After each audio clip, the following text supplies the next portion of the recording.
اب اسے دفن کرنے کے علاوہ کوئی چارہ نہیں. قبر کی تختیاں بند کرنے کے بعد کا ماحول تو نہیں دیکھا ہوگا کہ ہمارے اوپر مٹی ڈال کر رشتہ دار چلے جائے. اس کے بعد کا ماحول, اس کے بعد کا نظارہ ہم نے کہاں دیکھا؟ پیٹ کا پانی ناک سے باہر آنے لگتا. ہماری میتوں کا یہ حال ہے. اے میرے عزیزو, ہمارا جسم بہت ہی کمزور ہے.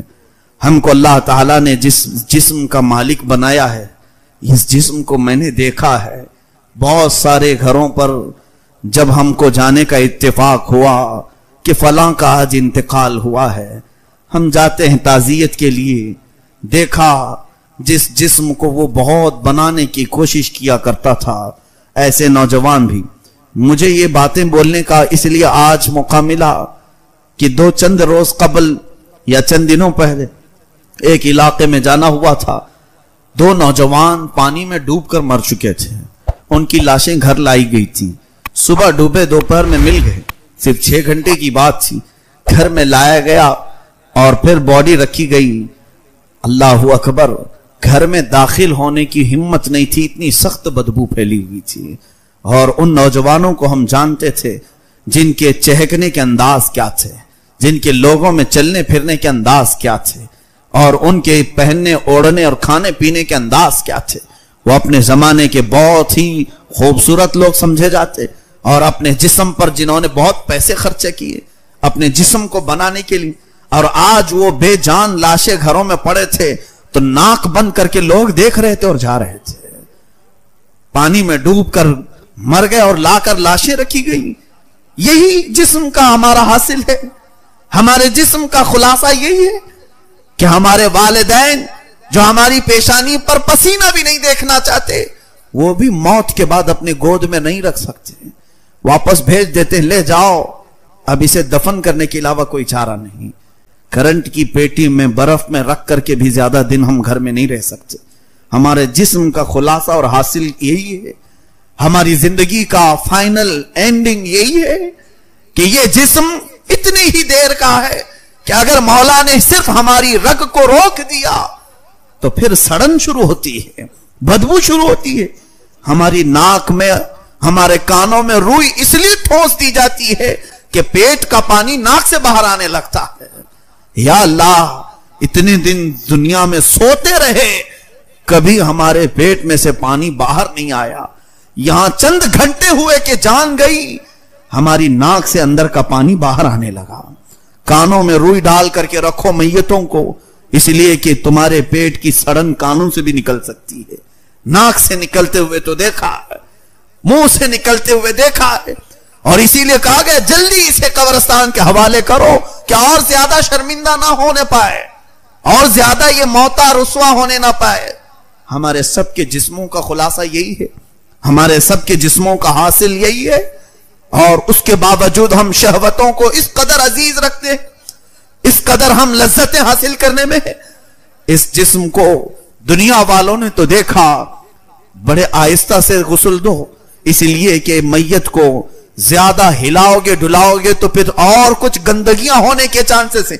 آج میں کھل کر کے بول رہا ہوں صرف اس لیے کہ میتوں کا احترام کرتے ہوئے ہم جو مسئلے بتاتے ہیں کہ غسل بڑے آرام سے دینا چاہیے, میت کو تکلیف ہوتی ہے, یہ ایک تصویر کا رخ ہے. دوسرا معاملہ اصل یہ ہے کہ اس کی گندگی بھی نکل سکتی ہے. ہم یہ عزت و احترام میں نہیں بات کرتے, ہم صرف یہ کہتے ہیں کہ تکلیف ہوگی اس لیے آرام سے کرو. حقیقی بات تو یہ ہے کہ تمہارے ہلانے جلانے سے اور بہت کچھ چیزیں ہو سکتی ہیں. ہماری میتوں کا یہ حال ہے, اور ہم ابھی قبرستان گئے نہیں تب ہمارے جسموں کا یہ حال کہ 12 گھنٹے سے زیادہ ہمارے لاشوں کو گھر والے رکھتے نہیں. اور اس کے بعد تم نے کبھی آج تک قبر کی تختیاں بند کرنے کے بعد کا ماحول تو نہیں دیکھا ہوگا کہ ہمارے اوپر مٹی ڈال کر رشتہ دار چلے جائے. اس کے بعد کا ماحول, اس کے بعد کا نظارہ ہم نے کہاں دیکھا؟ یہ تو لاشیں گھروں میں دکھانے کے لیے رکھے جاتے ہیں تب کی حالت ہے.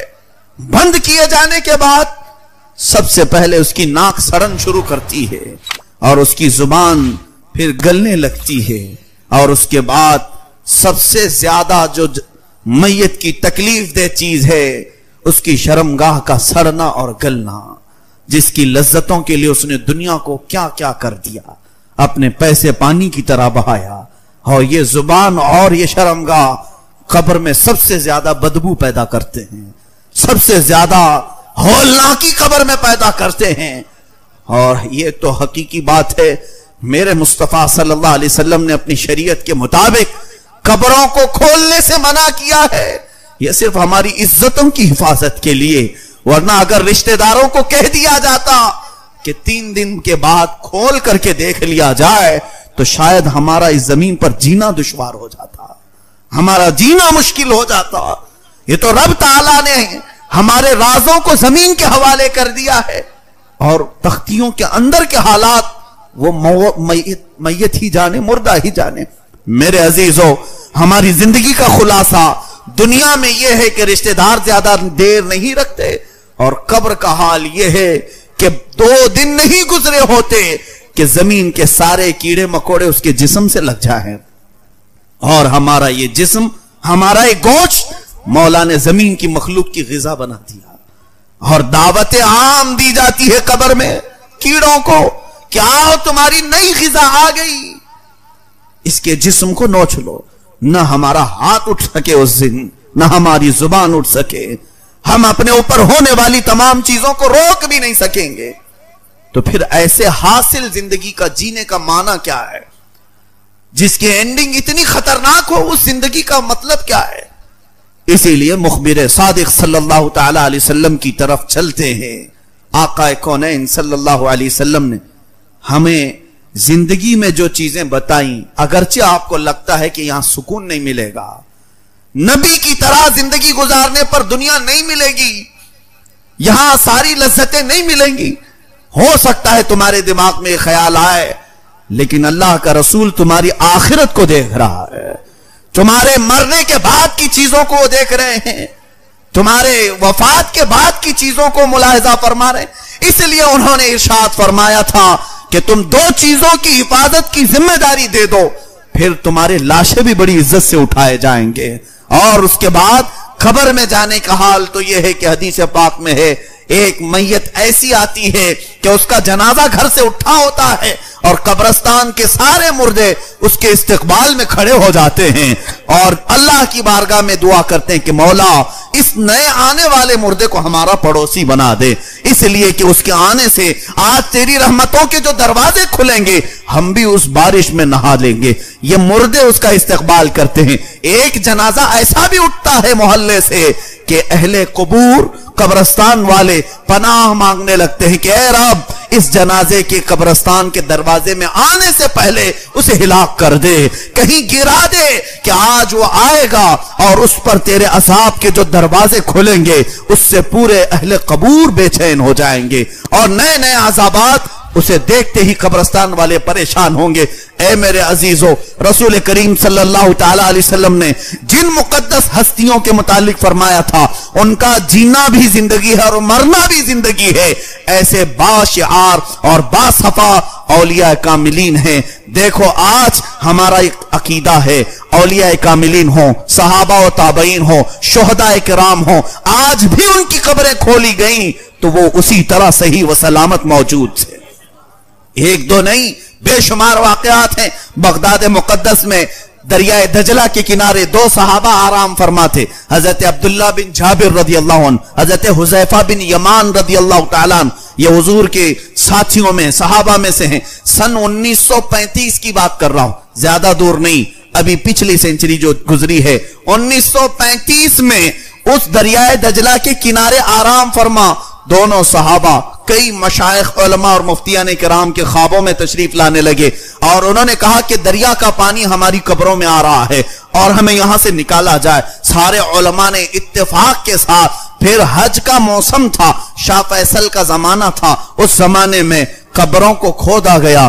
اللہ اللہ، وہاں کے اخبار کے تراشے آج بھی میں نے بغداد میں دیکھے ہیں، وہاں اخبار میں جو اس وقت چھپا تھا، ان دونوں صحابہ کو جب نکالا گیا، موجود مشائخ کہتے ہیں ان کی پیشانی پر ہم نے ہاتھ رکھی تو خون ایسے سرک جاتا تھا جیسے زندوں کا سرکتا ہے، وہ ایسے ہی تر و تازہ۔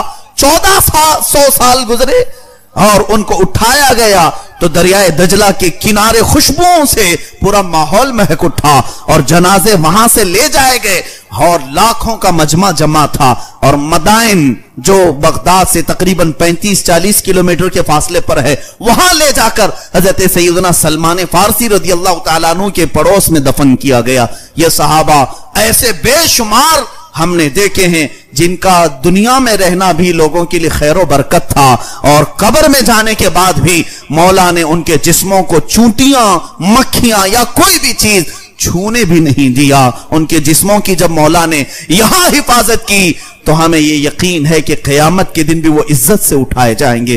کیوں نہ وہ زندگی گزاری جائے کہ ہم اپنی شہوتوں کے پجاری ہو کر, پرستار ہو کر ساری لذتوں کو حاصل کرنے کے لیے اپنے جسم کا داؤ لگا دیا. عزتوں کی ہم نے کیا کیا بکھیاں ادھیڑ دی, اور اس کے بعد ہماری حالت آج ایسی کہ لوگ ہمیں سلام کرنے سے کترائیں. اللہ اکبر. چند دنوں قبل ہم جس جنازے کو ابھی کندھا دے کر کے آ رہے ہیں, تاج الاسلام والمسلمین حضور سیدی تاج الشریعہ رحمت اللہ تعالی علیہ وارث علوم اعلی حضرت فاضل بریلوی کا ایک سچا جانشین جو اس دنیا سے ابھی رخصت ہوا, اور ان کی زندگی کو ہم نے دیکھا. لاکھوں پروانے بنا کر کے ایک شمع گئی ہے, اور ایسے کہ ہزاروں کو توبہ کرنے پر آپ نے ایسا اپنی زندگی کا ماحول بنایا تھا کہ لوگ چہرہ دیکھ کر توبہ کر لیا کرتے تھے. ان کی زندگی کی تفصیلات آپ نے سن لی, مگر فقیر ان کے جنازے میں حاضر رہا. جمعہ کے دن شام میں 7-7:30 بجے کے قریب آپ کی روح قبض انصری سے پرواز کر گئی. جمعہ کے دن شام 7:30 بجے کے قریب. اس کے بعد سے لے کر سنیچر کا دن گزرا, پھر پورا دن, پھر سنیچر جمعہ کی رات, سنیچر کی رات, سنیچر کا دن اور اتوار کا دن, تقریباً 40 گھنٹے اس مقدس لاشے کو گھر میں رکھا گیا. اس جسم میں کوئی ٹس سے مس چیز نہیں ہوئی. یہ الحمدللہ ہم نے دیکھا. چہرہ ویسے ہی جلال اور جمال کا سنگم نظر آ رہا تھا, اور لوگ بے تحاشا اس چہرے کو دیکھنے کے لیے ٹوٹ پڑ رہے تھے. 40 گھنٹے کے بعد جس وقت جنازہ اٹھایا گیا تو جسم ایسے ہی ہل رہا تھا جیسے زندوں کا ہلتا ہے.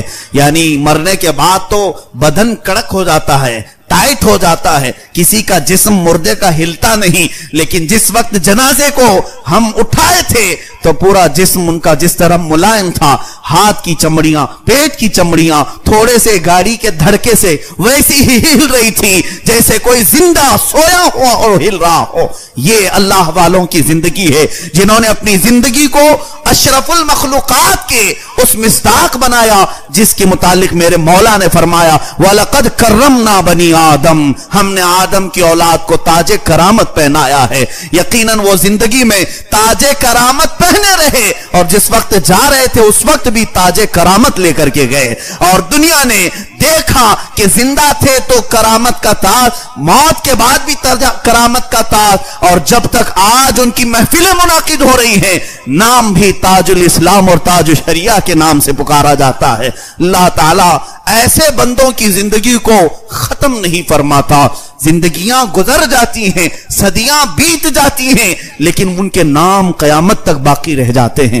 اے میرے عزیزو, آؤ مصطفیٰ کریم صلی اللہ علیہ وسلم کی حیات طیبہ میں ہی ہماری زندگی کا راز ہے. اگر ہم نے ان کی زندگی پاک سے ذرا برابر بھی گردش کی, منہ موڑا, تو پھر ہمارا وہی حشر ہوگا جو میں نے ابھی کہا. سڑا دیے جاؤ گے, ختم کر دیے جاؤ گے, عزتیں مار دی جائیں گی, لٹ جاؤ گے, اور پھر قبر و حشر کا حال کیا ہونا ہے یہ اللہ جانے. کامیابی کا راز علامہ اقبال نے ہمیں سچی بات کے طور پر یوں کہا تھا کہ محمد سے وفا تو نے تو ہم تیرے ہیں, یہ جہاں چیز ہے کیا لوح و قلم تیرے ہیں. اٹھو قوت عشق سے ہر پست کو بالا کر دو, اے نوجوانوں اٹھو قوت عشق سے ہر پست کو بالا کر دو, دہر میں نام محمد سے اجالا کر دو. نہیں تیرا نشیمن قصر سلطانی کے گنبد پر, تم شاہین ہو بسیرا کرو پہاڑوں کی چٹانوں پر. اللہ ہمیں پاکیزہ زندگی عطا فرمائے, حیا کی زندگی عطا فرمائے, ہم سب کو غلاظتوں اور رذالتوں سے محفوظ فرمائے. مولا ہماری زبانوں اور شرمگاہوں کی حفاظت نصیب فرمائے. قدیر و جبار خدا ہم سب کو برے ماحول اور بری آفتوں سے محفوظ فرما. اس پورے معاشرے کو مولا جس طرح تو نے ہم سب کی پیشانیوں کو اپنی بارگاہ میں جھکنے کے لیے قبول کیا، قدیر و جبار خدا ہمارے جسموں کو دوسری لذتوں سے نا آشنا کر دے. اے کریم خدا ہم سب کو جنت کے راستے پر چلا.